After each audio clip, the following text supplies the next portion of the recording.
Film रूस से शुरू होती है, जहां 3 लोगों का एक परिवार नदी के किनारे बैठकर अपना समय बिता रहा है। उनमें से सबसे छोटा सर्गेई एलोश्कोव अपने बड़े भाई और मां के सामने एक पेड़ के ऊपर होने का दावा करता है, जब अचानक जर्मन लड़ाकू विमान ऊपर से उड़ते हुए आते हैं। मां अपने बच्चों को जल्दी से झाड़ियों में छिपने के लिए कहती है, लेकिन 6 साल का बच्चा दावा करता है कि वह डरा नहीं है और एक गुलेल से जेट पर हमला करता है। सभी को आश्चर्य में डालते हुए वह जेट पर हमला करने और उन्हें विस्फोट करने में कामयाब हो जाता है। लेकिन जब वह चारों ओर देखता है तो उसका परिवार जा चुका होता है। सर्गेई सपने से भयभीत होकर जागता है और अपनी मां को पुकारता है। तभी कोई उसके दरवाजे पर दस्तक देता है। यह मानकर कि यह उसकी मां है, वह दरवाजे की ओर दौड़ता है। छोटा लड़का समझ नहीं पाता कि वह क्या कह रही है और अपनी मां का इंतजार करने के लिए घर में ही रहना चाहता है। महिला उससे कहती है कि जर्मनों ने उन पर हमला कर दिया है और उसे भाग जाना चाहिए। तभी कुछ सैनिक उनके घर के पास आते हैं। महिला सर्गेई को खिड़की से बाहर भागने के लिए कहती है, लेकिन उसके आने से पहले ही उसे गोली मार दी जाती है। 6 साल का छोटा बच्चा अब अकेला है, उसका कोई परिवार और दोस्त नहीं है। जैसे ही सर्गेई घर से भागता है, वह देखता है कि उसके पीछे उसका पूरा मोहल्ला जल रहा है। वह व्यर्थ में अपनी मां को पुकारता है और वहां से भाग जाता है। थोड़ी देर भागने के बाद वह जंगल के बीच में पहुंच जाता है। छोटा बच्चा अपनी मां को पुकारना शुरू कर देता है कि वह आकर उसे ले जाए, क्योंकि वह खो गया है। उस रात वह जंगल में ही रहता है। अगली सुबह हम उसे नदी से पानी पीते हुए देखते हैं, जब दुश्मन सैनिक उसके रास्ते में आते हैं। सर्गेई, यह जानते हुए कि वे खतरनाक हैं, जल्दी से एक पेड़ की जड़ों के अंदर छिप जाता है। जब एक सांप पास आता है तो वह चौंक जाता है, लेकिन एक शब्द भी नहीं बोलता या भागता नहीं है। सर्गेई सांप से ज्यादा सैनिकों से डरता है। सैनिक नदी के किनारे खाना खाते हैं और चले जाते हैं, जिसके बाद सर्गेई उनका बचा हुआ खाना लेता है और रात भर खाता है। हालांकि दिन के अंत तक छोटा लड़का थक जाता है। उसने 2 दिनों से ठीक से खाना नहीं खाया है और बिना किसी गंतव्य के चल रहा है। वह लंगड़ाते हुए गिर जाता है, लेकिन चलना बंद नहीं करता। अपने रास्ते में वह जंगली जामुन देखता है और उन्हें खा जाता है, लेकिन तभी उसके पीछे एक विस्फोट होता है जो उसे आश्चर्यचकित कर देता है। लड़के को चक्कर आता है और उसे भ्रम होने लगता है कि कोई उसके पीछे आ रहा है। हालांकि ऐसी परिस्थितियों में भी वह बहादुरी से खड़ा रहता है और उस व्यक्ति से कहता है कि उसके पास एक राइफल है और वह डरा हुआ नहीं है। वह लंगड़ाता हुआ आगे बढ़ता है, लेकिन थोड़ी देर बाद बेहोश हो जाता है। जब वह सो रहा होता है, 2 सैनिक उसके पास आते हैं। दृश्य रूसी सेना के बेस पर पहुंचता है, जहां कमांडर कुजनेत्सोव अपने गश्ती सैनिकों की प्रतीक्षा कर रहा है। वे छोटे बच्चे के साथ आते हैं जो घायल और कमजोर है। जब सैनिक दावा करते हैं कि वे उसके पक्ष में हैं, तो छोटा लड़का खुल जाता है और अपना परिचय देता है। जब बच्चा कमांडर से हाथ मिलाता है तो सैनिक हंसते हैं और सुझाव देते हैं कि वह भी अपना परिचय दे। सैनिक छोटे बच्चे से स्नेह महसूस करते हैं और उसके चारों ओर घेरा बनाते हैं। वे उसे पानी पिलाते हैं और खाना खिलाते हैं।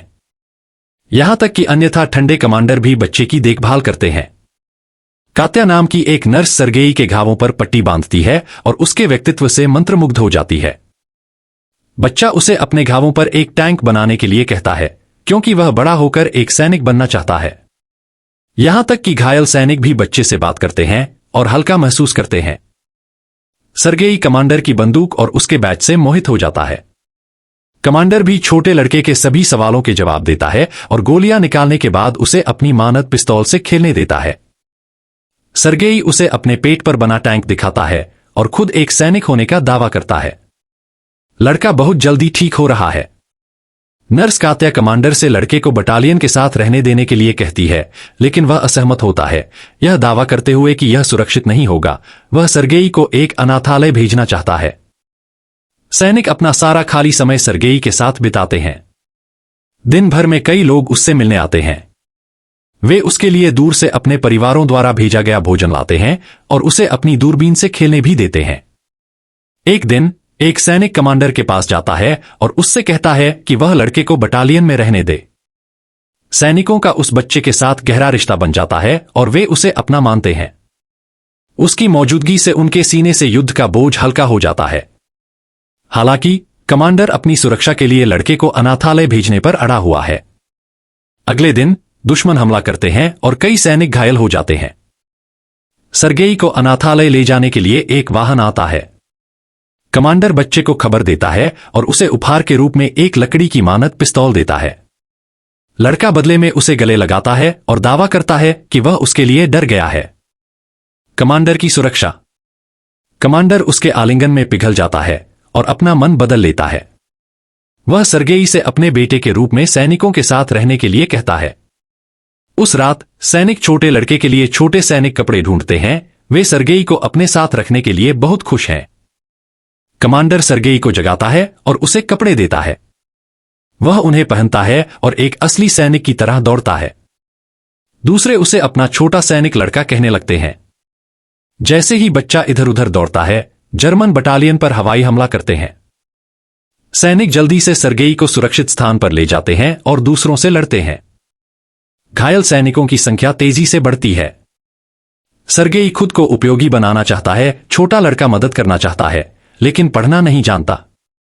वह पत्र लेता है और उस पर लिखी बातें गढ़ना शुरू कर देता है। दावा करता है कि सैनिक की गाय घर पर सुरक्षित है। जब सैनिक कहता है कि उसके पास गाय नहीं है, तो दूसरे उसे कहानी के साथ चलने और हंसने के लिए कहते हैं। वह उसी अंदाज में बाकी सभी के पत्र पढ़ता है और उनका उत्साह बढ़ाता है।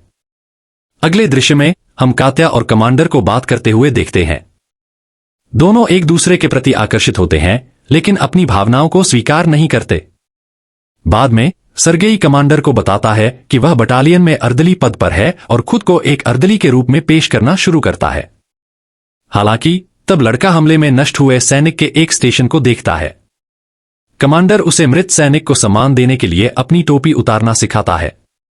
अगले दिन वह कमांडर से आग्रह करता है कि वह उसे एक मिशन दे और उसे सैनिकों के बीच पत्र वितरित करने का काम दिया जाता है। वह अपना काम कुशलता से पूरा करता है और सैनिकों को अपने लिए नाचने भी देता है। अगले दिन सर्गेई अपने दूरबीन के साथ बेस से थोड़ी दूर चला जाता है। जब वह इसके साथ खेल रहा होता है, तो वह घास के ढेर के अंदर से किसी का पैर हिलता हुआ देखता है। वह वापस बटालियन में जाता है और सैनिकों को अपनी खोज के बारे में बताता है। सैनिकों को संदेह होता है, लेकिन फिर भी वे लड़के के साथ जाते हैं। जब वे घास के ढेर के पास पहुंचते हैं, तो वे दो जर्मन जासूसों को नीचे छिपे हुए देखकर सतर्क हो जाते हैं। जासूसों को गिरफ्तार कर लिया जाता है और बच्चे की बुद्धिमत्ता की प्रशंसा की जाती है। उस रात कमांडर सर्गेई को उसके गोद लेने के कानूनी कागजात दिखाता है। सर्गेई को कमांडर की कैट्या के प्रति भावनाओं के बारे में पता है, इसलिए अपनी दयालुता का बदला चुकाने के लिए वह उसे उसके सामने कबूल करने के लिए ले जाता है। लेकिन दोनों उसे किसी दूसरे आदमी से बात करते हुए देखते हैं और गलत तरीके से मान लेते हैं कि वह किसी और में दिलचस्पी रखती है। बेस पर फिर से जर्मनों द्वारा हमला किया जाता है। इस बार सर्गेई अपनी पूरी ताकत से सैनिकों की मदद करता है, अग्रिम पंक्ति में सैनिकों को गोला बारूद की आपूर्ति करके, लेकिन वहां के सैनिक उसे शेड में वापस जाने का आदेश देते हैं क्योंकि बाहर बहुत खतरनाक है। जब वह शेड में आता है, तो वह कमांडर और अन्य लोगों को घबराते हुए देखता है क्योंकि कर्नल के साथ फोन का कनेक्शन टूट गया है। टूटे तारों को ठीक करने के लिए एक सैनिक को भेजा जाता है। सर्गेई सैनिक का पीछा करता है और देखता है कि वह घातक रूप से घायल हो गया है। वह मरते हुए सैनिक से पूछता है कि वह तारों को कैसे ठीक कर सकता है और खुद ही करता है। कनेक्शन वापस आ जाता है और अधिक सैनिकों को बुलाया जाता है। 6 साल का बच्चा सबकी जान बचाता है।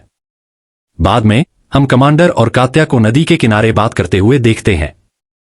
कमांडर आखिरकार उसके प्रति अपने प्यार का इजहार करता है और उसे सर्गेई की मां बनने के लिए कहता है। कात्या बहुत खुश है, लेकिन इससे पहले कि वह कुछ कह पाती, एक सैनिक उनके पास आता है और कमांडर को एक पत्र देता है जिसमें लिखा होता है कि उन्हें बेस से भेज दिया गया है। अगले दिन सभी सैनिक सर्गेई के साथ अपने नए बेस के लिए रवाना होते हैं। हालांकि रास्ते में उन्हें एक बारूदी सुरंग मिलती है जिसमें उनके कुछ वाहन उड़ जाते हैं।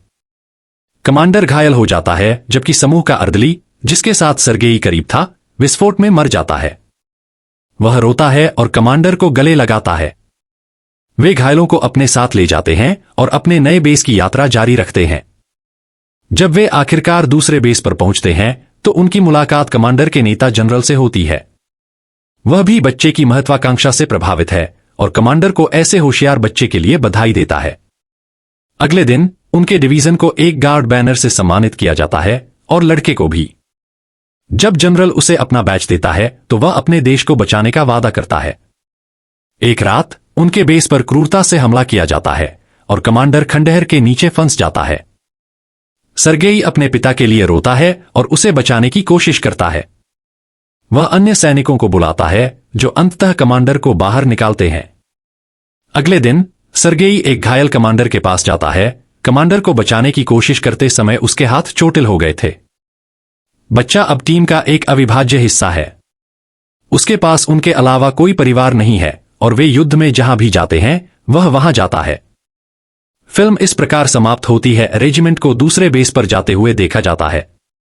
पृष्ठभूमि में एक आवाज बताती है कि उसने स्टेलिनग्राद की लड़ाई में भी हिस्सा लिया था और सैनिकों के साथ पोलैंड पहुंचा था।